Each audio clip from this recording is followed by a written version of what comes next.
The planet of Veronine was dying. Its oceans had shrunk to pale blue streaks, and once great cities were crumbling like sandcastles under a relentless tide. Smoke rose from broken factories, and the air carried a sharp, metallic Thames that burned the lungs. In the heart of the largest city, Lyra worked tirelessly, repairing energy conduits and recycling broken circuits. She moved with careful precision, her long, delicate fingers almost dancing over the glowing panels. Every repair was a small victory. A brief defiance against the decay surrounding her, Lyra was one of the last. Remaining inhabitants of Veronine, the Galactic Council had deemed the planet worthless months ago. Declaring it too far gone to save, ships carrying refugees had left, abandoning her and her people to survive as best they could. Many had already perished, swallowed by famine or the failing infrastructure. Yet Lyra refused to leave. She could not.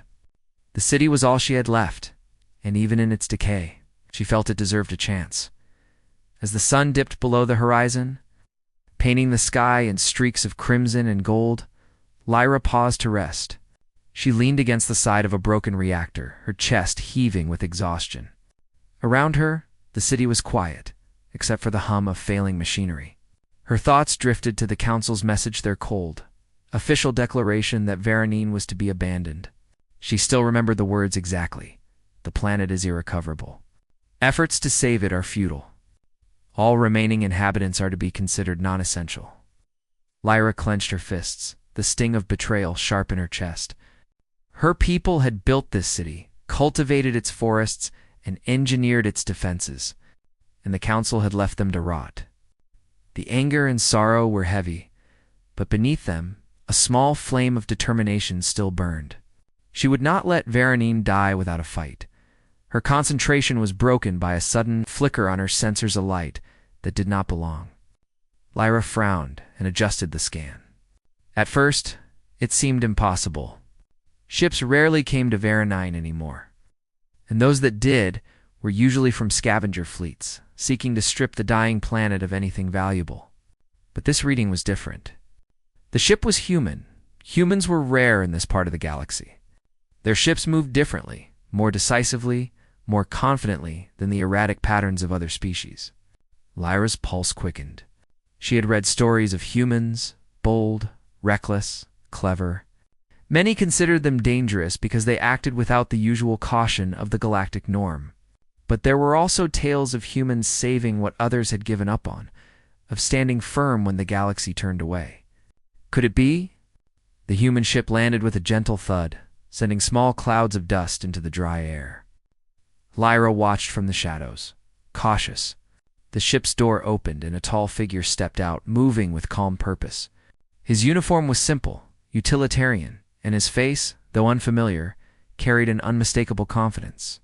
This was Captain Ethan Riker, human whose reputation preceded him in whispers across distant systems. Lyra's first instinct was to hide. She had faced scavengers, mercenaries, and galactic inspectors, and she knew how quickly outsiders could turn into threats. Yet something in the way the human moved, careful but unafraid, made her hesitate.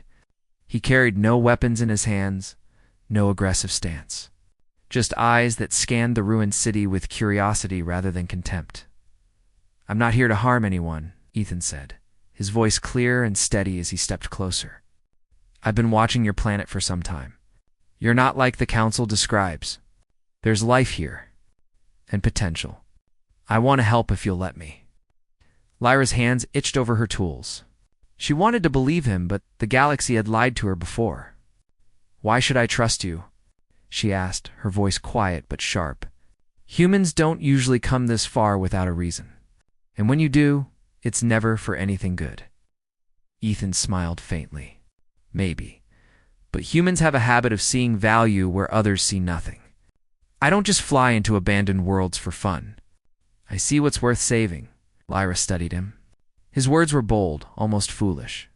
Yet there was an honesty in his eyes that she hadn't seen in years, ever since the Council had left. Hesitant, she decided to test him.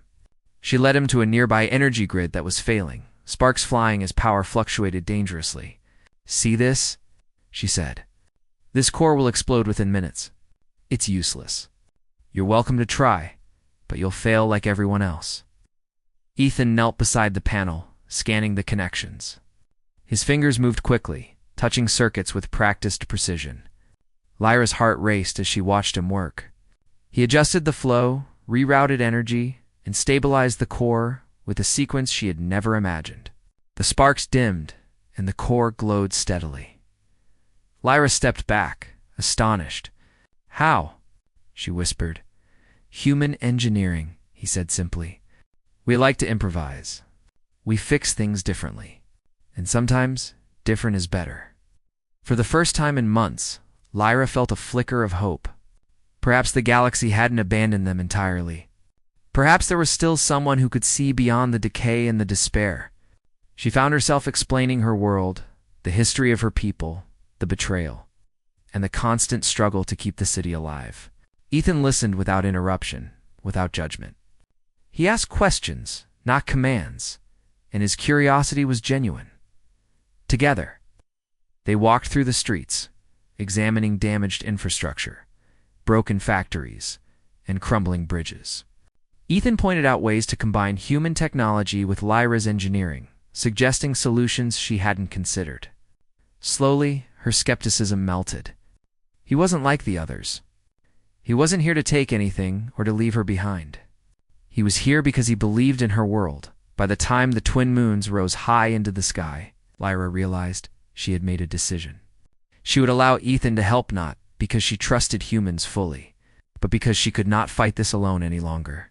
The city's survival depended on more than just her. It needed ingenuity, courage, and a willingness to challenge the impossible, and Ethan had both, as they set up temporary workshops and energy reroutes. Lyra could feel the weight of the city's despair lifting slightly. For the first time, the streets seemed alive with potential rather than decay. Sparks of light glimmered in the windows of abandoned buildings, and the hum of repaired machinery gave the city a heartbeat again. Lyra glanced at Ethan. "If this works," she said quietly, "if we can save even part of the city, maybe the galaxy was wrong about us." Ethan nodded. "It won't just be part of the city. We'll start small, yes, but humans don't give up on the impossible, and neither should you." The night stretched on, and while the stars above Veronine were cold and distant, there was a warmth in the heart of the city.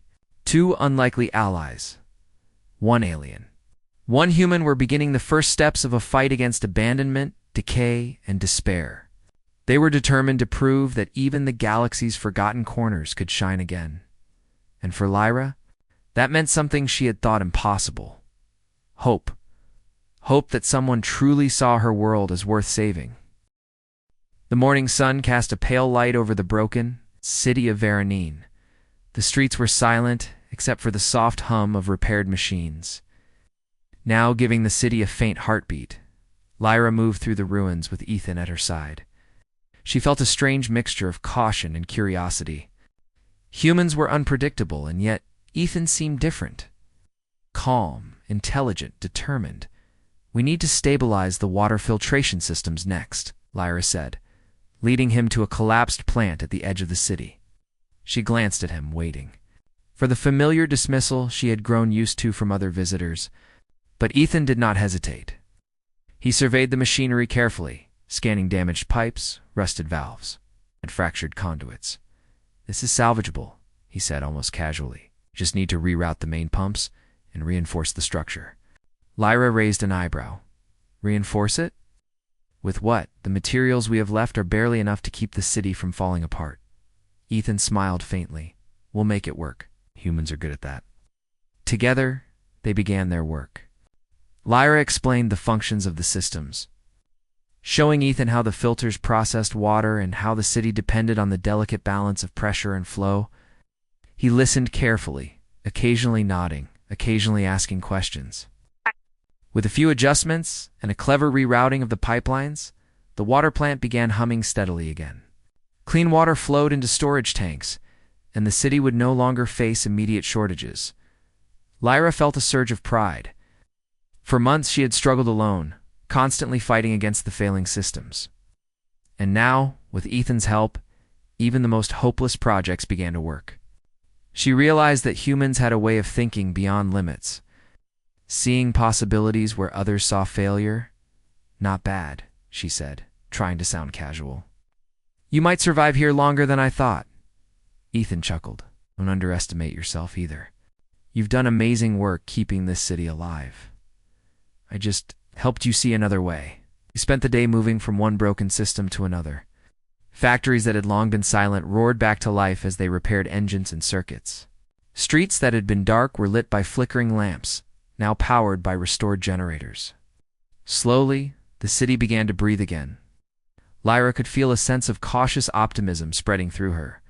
But even as they worked, the shadows of the past lingered. Lyra had seen outsiders before, scavengers, mercenaries, and inspectors, and they had all left destruction in their wake. Trust was fragile, and she could not ignore the possibility that Ethan might leave her like the rest. The human's calm persistence made her feel that this time might be different. By late afternoon, they paused at the central plaza, where the remnants of a grand monument leaned dangerously. Lyra wiped sweat from her brow and looked at Ethan. You really think this city can survive? After everything? Ethan studied the ruins, then shook his head slowly. I think it can do more than survive. It can thrive. But it needs people willing to fight for it. People who believe it's worth saving. That's why I'm here. I see potential, Lyra. I see what the galaxy threw away and think it's worth fighting for. Lyra's chest tightened. She had spent months surviving alone, believing that her efforts were meaningless. Hearing someone else see value in her world was foreign. It felt strange and comforting at the same time. Maybe, she said quietly. But the galaxy left us. They won't care if we fail again. They left because they are afraid of challenges, Ethan said, his tone firm. They see decay and assume it's hopeless. But humans don't give up on impossible things.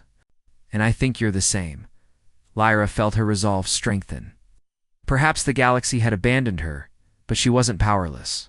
And with Ethan's help, she could begin to reclaim what had been lost. As evening fell, a small crowd of survivors began to gather around them. Word had spread that a human had come to their city in. Not just any human, but someone willing to help. Children peeked from the shadows, their eyes wide with hope. And older residents watched cautiously, unsure if this was another trick of fate. Lyra stepped forward. This human is helping us repair the city, she announced. If we work together, we can save what is left. We can survive. But it will take all of us. Murmurs of agreement spread through the crowd. Slowly, people began to step forward, offering what help they could. Some carried tools, others brought spare parts, and a few simply volunteered to learn under Lyra's guidance. For the first time in months, there was a sense of unity among the survivors. Ethan addressed the group with a calm, steady voice. You've done more than you realize. Your city is not lost. We just need to work together and make it stronger than before. Everyone here has a part to play. Trust me, humans don't give up on a fight they believe in. And I think you're all capable of the same. The survivors exchanged glances, some skeptical, some hopeful. But slowly, they began to nod. Inspired by the determination in Ethan's eyes and the courage in Lyra's words. Over the next few days, Lyra and Ethan worked tirelessly, moving from project to project. They repaired water systems, restored power grids, and reinforced bridges. Where Lyra's methods were precise and careful, Ethan's were bold and innovative. The combination was surprisingly effective. Machines hummed, lights flickered on, and the city slowly regained a sense of life. One afternoon, while reinforcing a damaged communications tower, Lyra paused and looked out across the city. The rooftops were no longer silent. Children played in streets where rubble had once blocked passage. Workers moved with purpose, their faces showing cautious hope. You're making a difference, Lyra said quietly to Ethan. We're making a difference, he corrected her. Together, Lyra smiled faintly. For the first time, she believed it. But even as progress continued, danger loomed beyond the city limits. Scans detected unusual movement in the surrounding sectors. Ships approaching that did not belong to the Council or the survivors. Mercenaries, scavengers, perhaps worse. Lyra felt a familiar tightness in her chest.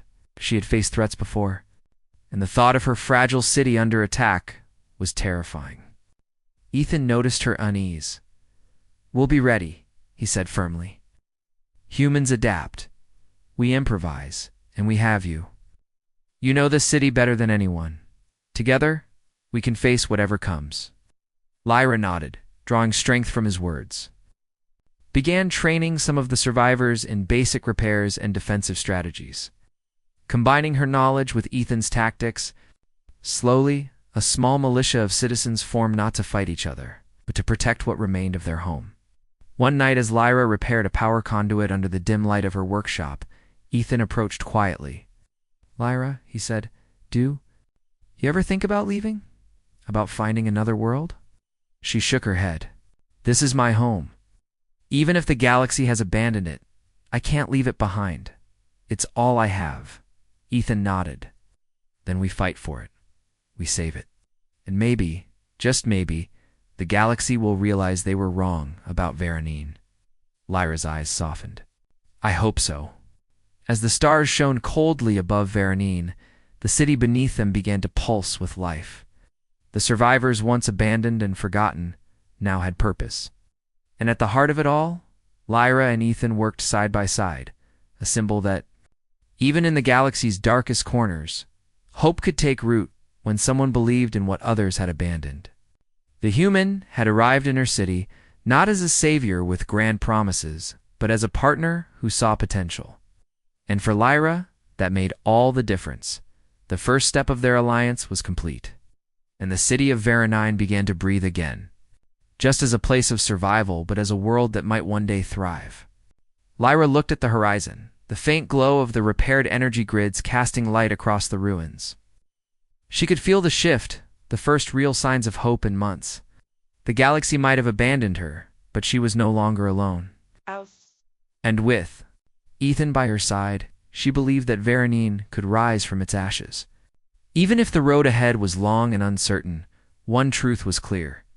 Someone, at least, saw the city as worth saving, and that was enough to spark the beginning of a new era. The city of Veronine was beginning to pulse with life, but far beyond the horizon, danger silently approached. Scanners detected small fleets moving in the outer sector's scavengers, mercenaries and rogue ships that preyed on abandoned worlds. Lyra studied the readings, her brow furrowed with concern. She had spent months preparing the city, repairing its systems, but nothing had prepared her for an organized attack. Ethan stood beside her, calm yet alert. "They're not here yet," he said, "but they will be soon. And they won't wait for an invitation." Lyra swallowed. "Our defenses are limited. We have a few automated turrets, some reinforced barricades, and the militia you helped train. It might not be enough." Ethan shook his head. "It's never enough. But humans don't rely on numbers alone. Strategy, ingenuity, and determination make the difference." Together, they began preparing the city for the inevitable attack. Ethan introduced new tactics, setting traps along key streets, using energy surges to disable approaching ships, and reinforcing vital structures.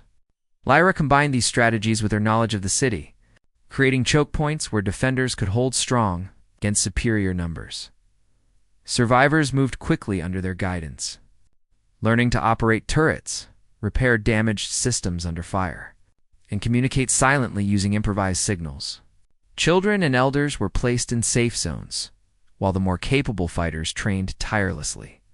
For the first time, Lyra saw her people united not just in survival, but in purpose. Despite the progress, Lyra could not shake a feeling of unease. The scanners showed increasing movement ships gathering faster than expected. "They know we exist," she muttered, checking the data again. "Someone must have reported our progress." Ethan nodded. "Perhaps.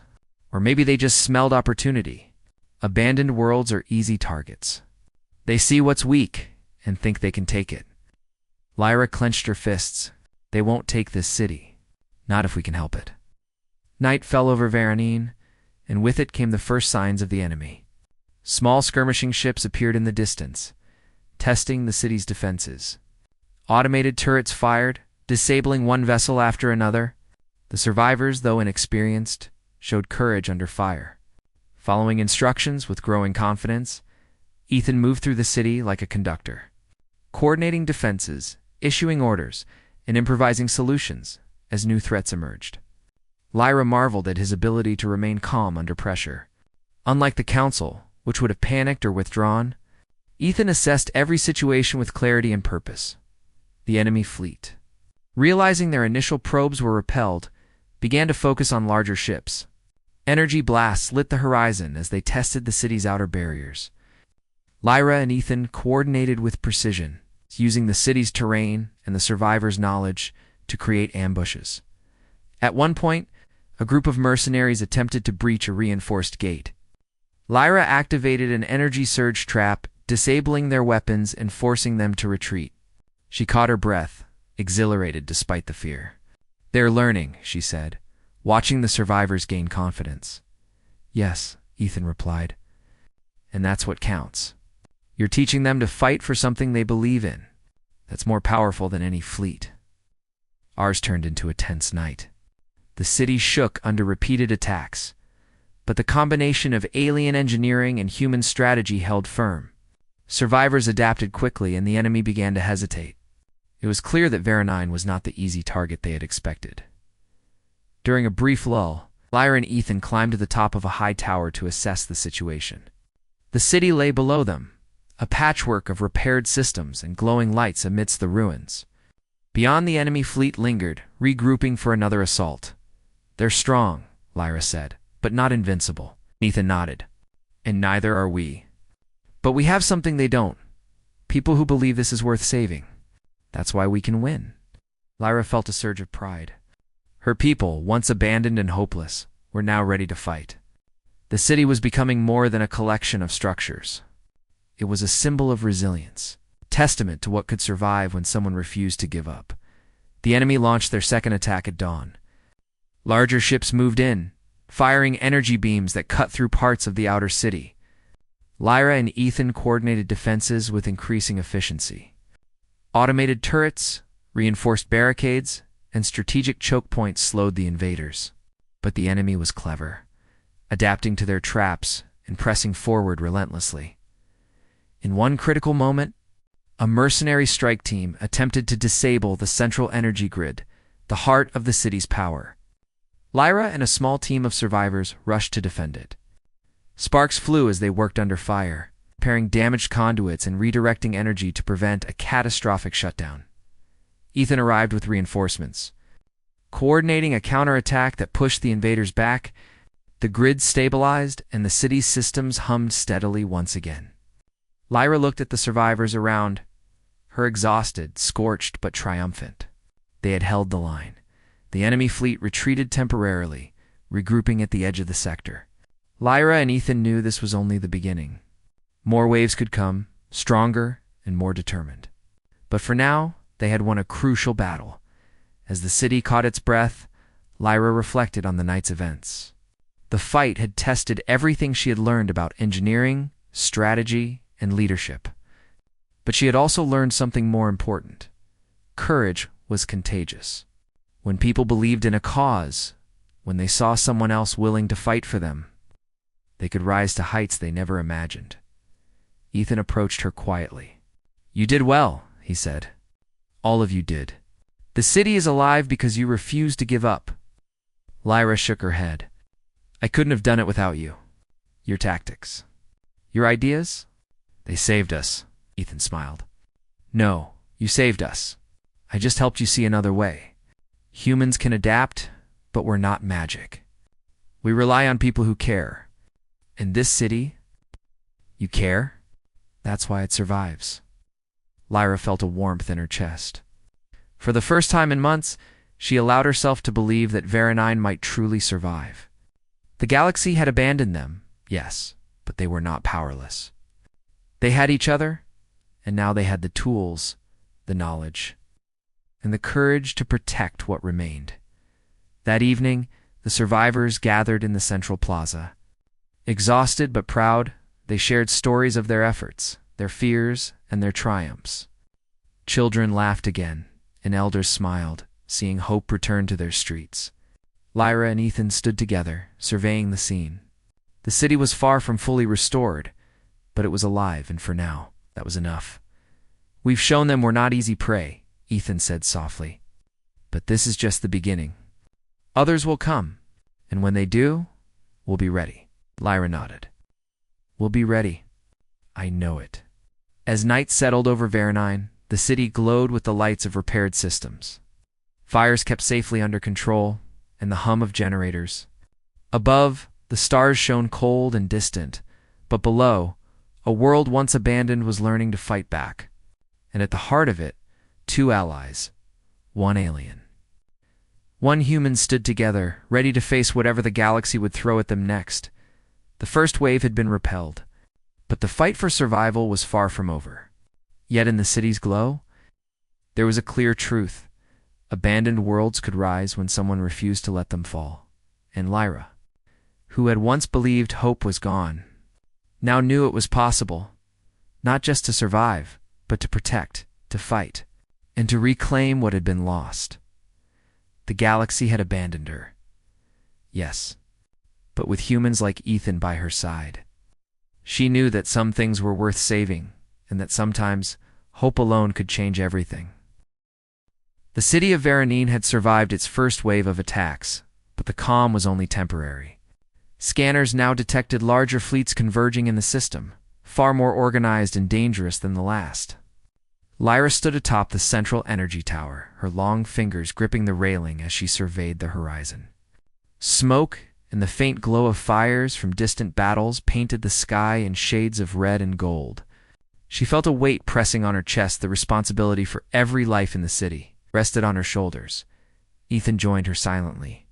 "They're coming," he said, his tone steady but serious. "Much bigger than before." "This isn't a raid? It's an assault." Lyra nodded, her mind racing. "Our current defenses won't hold them for long. We'll have to be smarter, faster, and more unpredictable than ever." Ethan placed a hand on her shoulder. "And we will be. I've seen humans and aliens work together before, and when determination meets ingenuity, even the strongest enemy can be stopped." Alida took a deep breath, letting his confidence settle into her. For weeks, they had repaired the city, trained survivors, and held back attacks. But this was different. This wave could destroy everything they had worked for. But she refused to surrender. They moved quickly, organizing teams to reinforce barricades, repair turrets, and secure vital systems. Lyra divided the militia into squads, placing each at strategic choke points where the city's geography could give them an advantage. She and Ethan worked side by side, combining alien engineering with human tactics. "Use the collapsed buildings as cover," Lyra instructed. "Set traps in narrow alleys. Force them into channels where we can control their movements." Ethan added, "And remember, they will adapt. Expect the unexpected. Keep reserves ready to counter new strategies." The survivors listened intently, learning from every instruction. Some had never wielded a weapon, yet under the guidance of Lyra and Ethan, they practiced, corrected mistakes, and gained confidence. It was exhausting work, but each repair, each trap set, each lesson taught strengthened the city's chances. Night fell, and with it came the assault. The sky lit up with energy blasts as the enemy fleet approached. Larger ships fired at the outer defenses, while smaller squads attempted to infiltrate through less defended sectors. The city shook with each impact. But the combination of alien engineering and human strategy held. Lyra directed repairs under fire, rerouting power to damaged turrets and activating energy barriers. Ethan moved among the defenders, coordinating counterattacks, improvising solutions on the spot, and keeping morale high. Together, they became a force the survivors could trust, a symbol that the city could be defended. At one critical moment, a squad of mercenaries breached the main gates. Lyra and Ethan led a team to intercept them. Sparks flew as energy weapons collided with reinforced barriers. The survivors fought bravely, and despite their inexperience, they held the line. One of the mercenaries managed to plant an explosive near a crucial junction of the energy grid. Lyra reacted instantly, racing forward to disarm it. Her hands worked quickly, guided by instinct and training. The timer ticked down 5 seconds. 4, 3. She cut the correct wire at the last moment, and the device deactivated. Ethan clapped her on the back. Nice work. That could have taken half the city with it. Lyra exhaled, adrenaline still pumping through her. We can't let our guard down. Not even for a second. The battle raged for hours.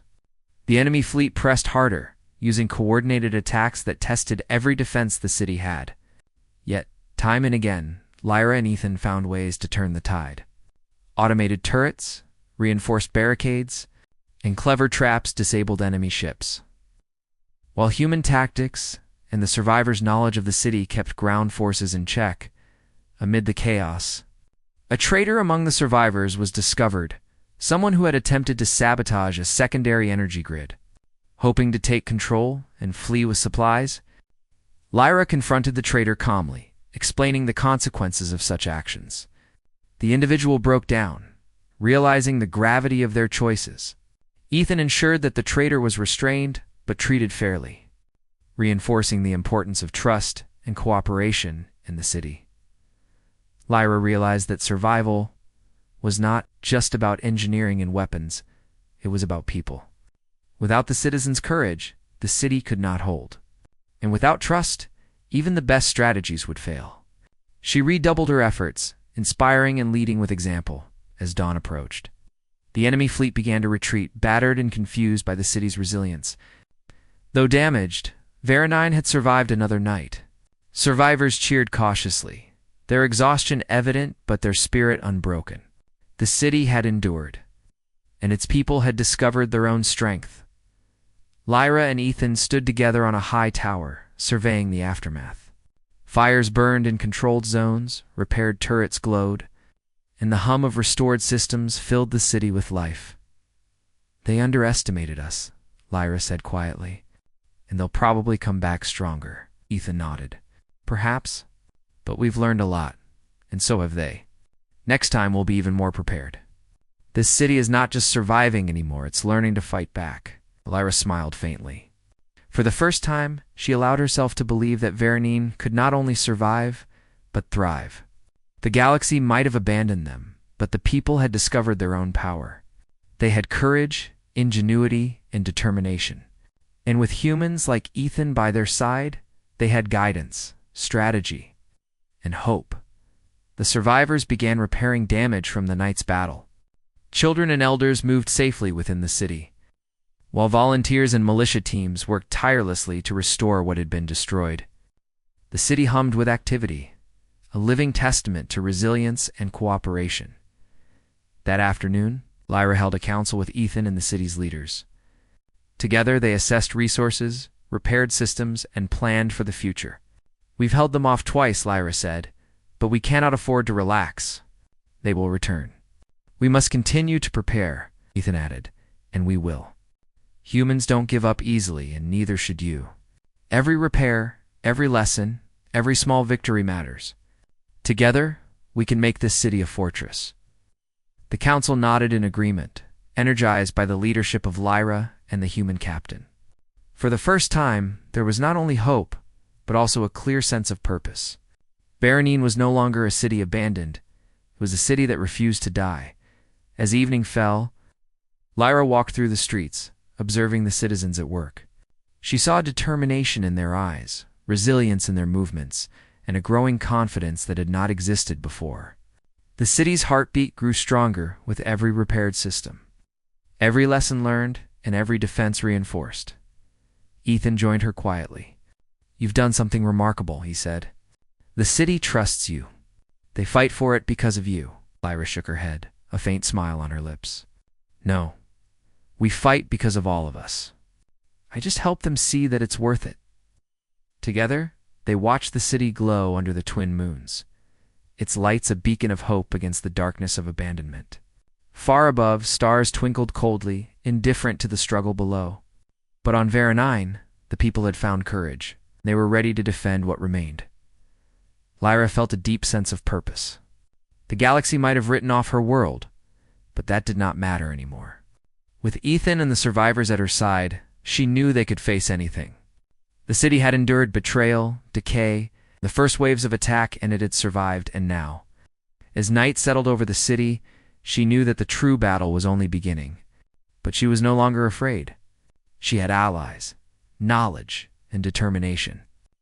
And for the first time, she believed in something she had long thought impossible, that Veronine could rise from the ashes, stronger than before.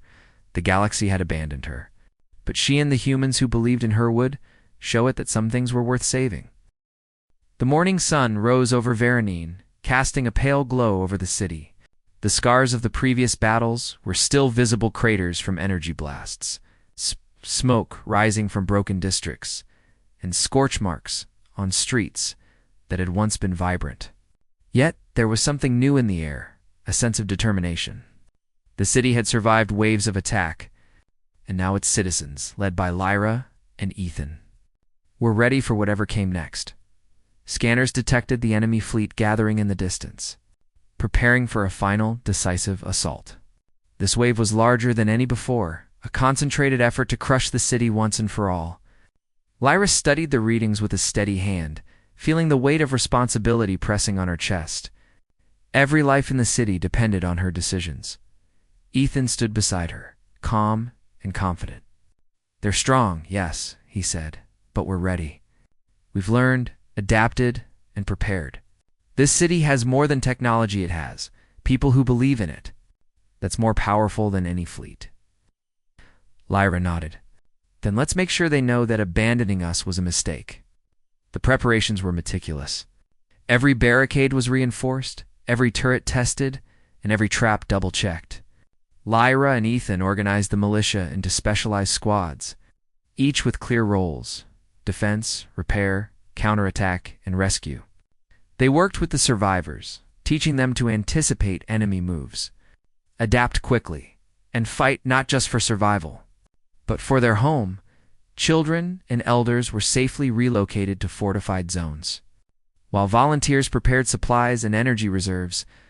Every citizen, whether capable of fighting or not, contributed to the defense. There was a growing sense of unity, shared understanding that the city's survival depended on every individual. As the sun climbed higher, the enemy fleet arrived. Energy beams cut across the sky, striking outer defenses, while smaller ships attempted to infiltrate streets and alleys. The city shook, but Lyra and Ethan coordinated the response with precision.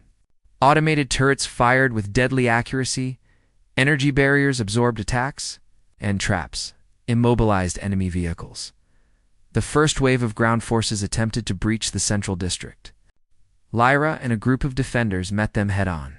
Sparks flew, alarms blared, and the sound of energy weapons filled the air. Despite their fear, the survivors fought with courage. Holding the line against superior numbers, Ethan moved through the battlefield, guiding squads, redirecting power, and improvising strategies as new threats emerged. He risked himself repeatedly to save injured defenders, reinforcing the lesson that no one would be left behind. The citizens began to trust themselves and each other because of his example. Amid the chaos, Lyra spotted a critical moment. The enemy had targeted the city's main power grid, the heart of Veronine's survival. If it fell, the city would be paralyzed. Without hesitation, she raced toward the facility, her mind calculating every possible repair and defensive measure. Ethan followed, coordinating reinforcements along the way. The power grid was under siege, and several enemy units attempted to sabotage it. Lyra's hands moved quickly, repairing broken conduits and rerouting energy, while defenders held the attackers at bay. The grid hummed, dangerously close to overload, and sparks flew in all directions. Sweat streamed down her face, but she refused to stop. "Keep them back," she shouted, her voice cutting through the chaos. "We cannot lose this grid." Ethan redirected energy to defensive turrets, creating a barrier that bought Lyra the time she needed. Together, they worked in perfect coordination, stabilizing the grid and repelling the attackers. The main systems of the city shone steadily once again, a symbol of resilience and determination. Outside the facility, the battle raged on. The enemy fleet, frustrated by the city's defenses, began to press harder, deploying new strategies to overwhelm the survivors. But Lyra and Ethan had anticipated this. Hidden traps, ambush points, and clever diversions slowed the enemy advance. Forcing them into areas where the defenders could hold strong, one squad of survivors, initially inexperienced and terrified, held a key junction against relentless enemy forces. Lyra watched them, pride swelling in her chest. They were no longer afraid. They were fighting not because they were forced to, but because they believed in their city. In their home, Ethan approached Lyra amidst the battle. "Look at them," he said quietly. "They've become stronger than they ever imagined. That's what happens when people fight for something worth saving." Lyra nodded, her eyes following a young defender who managed to repel an enemy unit with quick thinking and bravery. "They're learning," she said, "and I'm learning too. We're not just saving a city, we're shaping its people." Hours passed and the tide of battle shifted. The enemy fleet, exhausted and demoralized by unexpected resistance, began to retreat. Ships exploded in the distance, disabled by traps, energy surges, and clever ambushes. The surviving enemy units withdrew, leaving Veranine battered but unbroken. The city erupted in cautious celebration. Survivors cheered, hugged, and cried, relieved that their home had endured. Lyra and Ethan stood atop a high tower, looking out across the city. Lights flickered in repaired districts. Smoke drifted from controlled fires, and the hum of energy grids filled the air. "You've done something incredible," Ethan said softly. "The city is alive because of you, Lyra. Because of all of us." Lyra shook her head. "No, we all did this. Humans or aliens, survivors or leaders, it doesn't matter. We fought together, and that's why we won." Ethan smiled. "Still, it takes someone to see potential in what others have abandoned. You've done that. And now, the galaxy will have to see it too." Word of Veranine's survival began to spread across the sector. Other abandoned worlds, long forgotten, started reaching out for aid. Humans were known for seeking out impossible challenges and helping where others had given up. Lyra realized that their small victory was more than just saving one city. It was inspiring hope across the stars. The Galactic Council, once indifferent to her world, began to take notice. Ships arrived not to take control, but to observe. Lyra and Ethan stood firm, showing that Veranine could govern itself and defend what was theirs. The Council could no longer dismiss them as a lost cause. In the days that followed, Lyra worked with Ethan and the city's leaders to rebuild and expand. Systems were repaired, defenses improved, and new innovations incorporated human and alien technology alike. The city became a hub of cooperation, ingenuity, and resilience. Citizens, once abandoned and forgotten, now had a future to fight for. Children played in safe streets, schools reopened, and markets thrived with the products of repaired factories. The city's heartbeat was strong, and its light shone across the planet like a beacon of hope.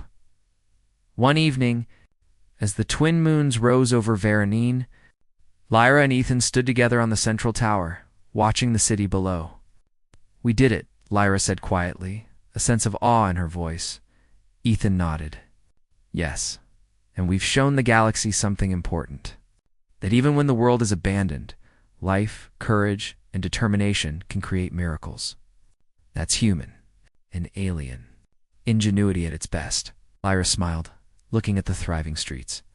"The galaxy may have abandoned us, but we didn't abandon ourselves. And now, maybe, just maybe, the galaxy will realize that some worlds are worth saving." Ethan put a hand on her shoulder. "They will. And they'll know that humans, and those willing to fight, will never leave a world behind when it still has hope." As the night deepened, the city of Veranine glowed with renewed life. The people, once abandoned, had discovered their strength. They had survived, learned, and adapted. And at the heart of it, Lyra had seen something profound. Hope was not just a fleeting feeling. It was a force that could rebuild a world. The galaxy had abandoned her. But she had seen what humans could do when they refused to give up. And she had learned that some things, some people, some cities, some worlds were worth saving, no matter what the universe thought. Lyra looked at Ethan and then at the city below. She felt a deep sense of purpose and fulfillment. Together, they had turned despair into hope. abandonment into strength, and ruin into resilience. And as the stars twinkled coldly above Vera 9, the city stood bright, alive, and unbroken, a testament to what could happen when someone believed in what others had given up on. The galaxy had abandoned her. But humans, courage, and determination had seen something worth saving, and that was enough to change everything.